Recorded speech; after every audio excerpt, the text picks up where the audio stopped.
여러분 안녕하십니까? 태풍 고니의 영향으로 경북 동해안에서도 가정집 지붕이 날아가고 가로수가 넘어지는 등 피해가 발생했습니다. 또 폭우로 산골마을 도로가 침수돼 30여 가구가 고립됐습니다. 보도에 김철승 기자입니다.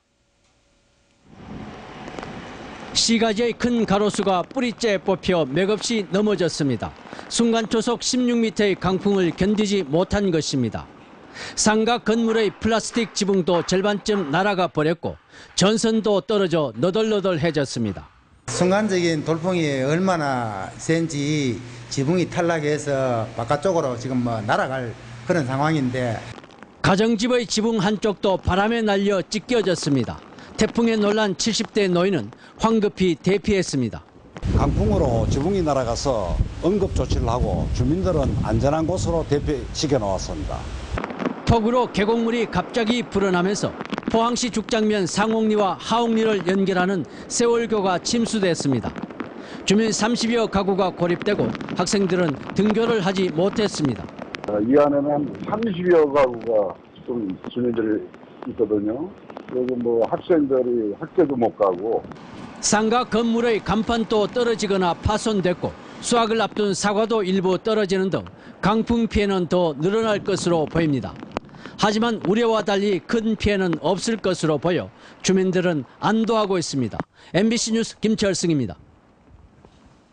정부가 신기술 개발에 쓰라며 해마다 천문학적인 세금을 중소기업이나 각종 연구기관에 지원하고 있는데요. 이 연구비가 줄줄 새고 있습니다. 수십억 원을 빼돌린 기업과 허위 증빙 서류를 만들어주는 전문업자, 연구원, 교수 등이 무더기로 적발됐습니다. 도성진 기자입니다. 서울에 있는 컴퓨터 소프트웨어 개발업체가 정부 출연 연구비를 받아 구입한 뇌파 신호 측정기입니다. 이미 3년 전 국비로 구입했지만 새 연구과제를 수행하는 것처럼 꾸며 2중, 3중의 연구비를 타냈습니다. 경주에 있는 한 중소기업은 이미 개발한 비철금속 관련 부품을 마치 새로 개발하는 것처럼 속여 2년 동안 25억 원이나 빼돌렸습니다.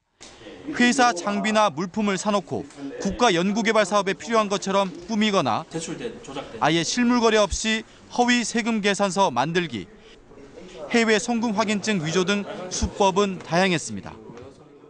금융거래, 계좌거래 내역서도 컴퓨터 프로그램으로 변조를 해서 이 전문기관에 이렇게 돈을 집행했습니다. 그리고 해외 송금증도 변조를 해서 이렇게 제출을 합니다. 이들 업체들이 이런 식으로 최근 7년 동안 빼돌린 연구비만 111억 원. 허위 증빙 서류를 만들어주는 연구비 세탁 전문업자와 이 연구비를 집행하는 정부 출연 연구기관의 연구원, 연구비 3억 원으로 주식 투자를 한 대학 교수도 적발됐습니다. 대구지검은 모두 19명을 적발해 6명을 구속했지만 눈먼 돈 111억 원은 강제 추징하지 못했습니다. 국가 R&D 관련 개발법들이 많이 있는데 그 각 법에서 정부 출연 연구비의 부정 사용에 대한 처벌 규정이 조금 미비하거나 없거나 하는 편입니다. 따라서 그 처벌 규정에 대한 보완이 좀 필요하지 않을까 하는 생각이 들고. 검찰은 정부 출연금의 규모에 비해 이를 관리하는 시스템과 관련법은 허술하고 편취 수법은 지능화하고 있다며 수사를 확대할 계획이라고 밝혔습니다. MBC 뉴스 도성진입니다. 위기에 처한 우리 농업을 살릴 대안으로 농산물 생산과 가공, 또 체험을 결합한 6차 산업이 주목받고 있습니다. 이 안동에서는 30대 젊은 농부들이 마와 우엉으로 큰 매출을 올리고 있습니다. 김건엽 기자가 소개합니다. 우엉으로 만든 차를 포장하는 작업이 한창입니다. 30대 젊은 농부들이 주축이 된 이곳에서는 우엉과 참마, 연근, 도라지까지 직접 재배한 것으로 다양한 가공 제품을 생산합니다. 소비자들은 직접 농사를 체험하고 수확, 가공도 할 수 있습니다. 원물로 냈을 때는 한 1.5배의 수익까지 그치겠지만은 조금 더 손을 대서 또 정리를 한다면은 현재가 한 20배 되는 그런 수익을 얻을 수 있더라고요. 올해 예상 매출액은 200억 원. 품질 좋은 농산물 생산을 기반으로 가공, 판매, 체험까지 결합된 6차 산업이 본궤도에 오르면서 빠르게 성장하고 있습니다. 이런 성장은 다시 생산 기반 확대에 투자돼 자체 농장 10만 평, 계약 재배 농가도 30여 곳 6만 평 규모로 증가하며 선순환하고 있습니다. 농사는 기반이 돼야 된다고 저는 그렇게 생각하거든요. 그래서 농사를 짓는 농민이 직접 제조 가공을 하고 직접 뭐 유통 아니면 서비스를 한다면은 그런 수익 가치도 좋을 거고 오히려 소비자분들도 안정적인 가격에 30대 젊은 농부들이 함께 미래 농업을 가꾸어가는 이곳은 농식품부가 주관한 6차 산업화 사례 대회에서 동상을 수상했습니다. 시장 개방으로 위기를 맞은 우리 농업이 6차 산업화로 변화를 모색하고 있습니다. MBC 뉴스 김건엽입니다. 수명이 끝난 월성원전 1호기의 재가동에 동의하는 조건으로 경주시는 한국수력원자력으로부터 524억 원의 지원금을 받게 됩니다. 그런데 이 여론 수렴도 없이 경주시가 독단적으로 지원금 사용 계획을 수립 중이어서 논란이 일고 있습니다. 김형일 기자가 보도합니다. 수명이 다한 월성원전 1호기의 재가동에 동의하는 조건으로 한수원은 경주시에 524억 원을 지원하기로 지난 6월 합의했습니다. 이 돈을 어디에 쓸 건지가 초미의 관심사인데 경주시가 벌써 독단적으로 사업 계획을 수립한 사실이 드러나 논란이 일고 있습니다. 사업 계획에 따르면 노인복지회관, 국립국악원 분원 부지 매입, 황성공원 사유지 매입, 도로 확장 공사 등 건당 50억에서 많게는 100억 원까지 집행할 계획입니다.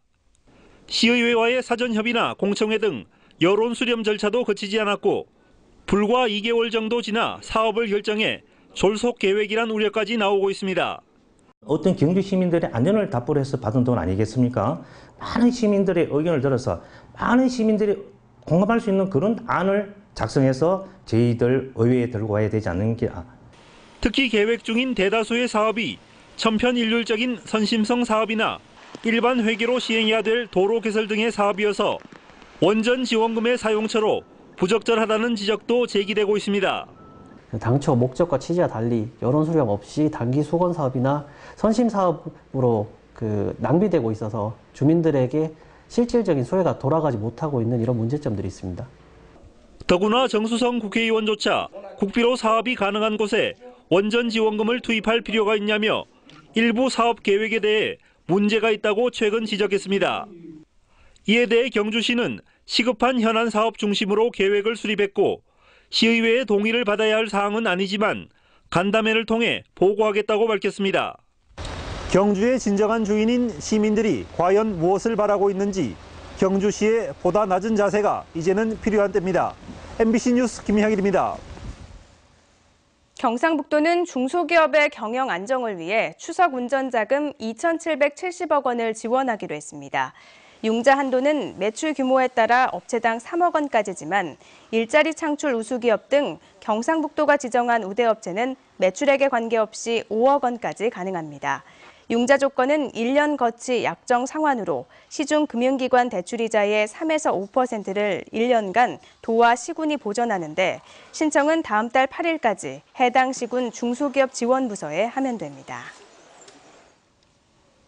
경상북도는 내년도 토탈 공공디자인 시범사업 대상지로 포항과 경주, 영덕 등 5개 시군 8개 사업을 선정해 시군과 함께 53억 원의 예산을 지원하기로 했습니다. 이에 따라 포항시는 남구 상대로에 벤치와 쉼터를 조성해 젊음과 개성이 넘치는 문화거리를 만들기로 했고 경주시는 노서동과 황성동 학교 주변의 유해 환경을 개선하며 영덕구는 영해면에 녹색거리를 조성하기로 했습니다. 시군은 특히 지역 주민과 논의해 추진할 사업을 최종 결정하기로 했습니다. 경상북도가 도청 이전 시기를 여러 차례 변경하면서 행정실 내에 문제가 많다는 지적이 일고 있는 가운데 내년 2월로 또 연기한다는 방침을 사실상 확정하고도 발표를 미루고 있습니다. 경상북도는 최근 도의회 교육청과 협의 끝에 정주 여건 미흡 등의 이유로 이전 시기를 당초 11월에서 내년 2월로 다시 연기한다는 방침을 사실상 확정했습니다.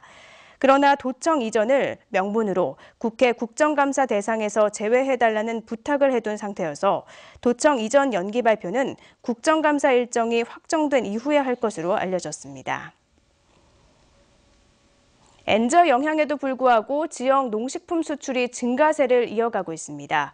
한국농수산식품유통공사에 따르면 올 들어 지난달 말까지 대구 경북 농식품 수출 실적은 2억 3천만 달러로 지난해 같은 기간에 비해 14% 증가했습니다.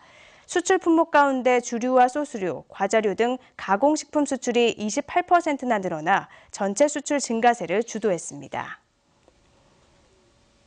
지난해 농산물 소득이 노지 채소와 과수는 감소한 반면 화훼 특용 작목은 상승한 것으로 조사됐습니다.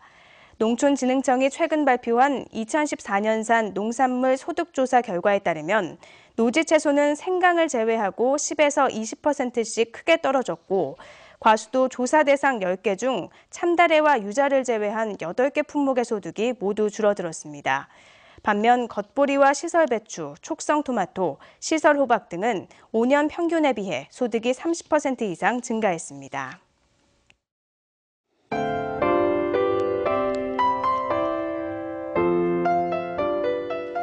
네, 제15호 태풍 고니가 드디어 모두 지나갔습니다. 태풍은 지난밤 울릉도와 독도를 통과해서 계속 북상을 하다가요. 오늘 오전 6시쯤 울릉도 북동쪽 해상에서 모두 소멸하였습니다. 하지만 안심할 수는 없겠습니다. 태풍의 여파로 아직까지 강한 바람과 파도가 남아있는 상황인데요. 아직까지 울릉도와 독도에는 태풍 경보가 발효 중이고요. 울진은 아침까지 강풍주의보가 발효되겠습니다. 또 동해안은 내일 낮까지 풍랑 경보가 계속되겠는데요. 마지막까지 큰 피해가 없도록 긴장을 늦춰서는 안 되겠습니다. 오늘은 태풍의 영향에서 벗어나면서 차츰 맑은 하늘 보이겠습니다. 낮 기온도 어제보다 오르겠는데요. 낮 기온이 24도에서 27도로 바깥 활동하기에 매우 좋은 날씨가 되겠습니다. 자세한 지역 날씨 알아보겠습니다. 오늘 경북 동해안 지역은 구름 지나는 가운데 맑겠습니다. 낮 최고 기온은 울진 24도, 영덕 26도, 포항 경주 27도로 어제보다 높겠습니다. 울릉도와 독도는 오전 한때 비가 내리다가 차츰 맑아지겠습니다. 낮 최고 기온은 울릉도 20도, 독도 23도가 되겠습니다. 동해 전해상 비 소식 있는 가운데 동해 남부는 차츰 맑아지겠습니다. 바다의 물결은 3에서 8m로 매우 높게 일겠습니다. 네, 오늘부터 차츰 평년 기온으로 돌아가겠는데요. 당분간은 바깥 활동하기에 좋은 날씨가 되겠습니다. 날씨였습니다. 이상으로 포항 MBC 뉴스투데이를 마칩니다. 고맙습니다.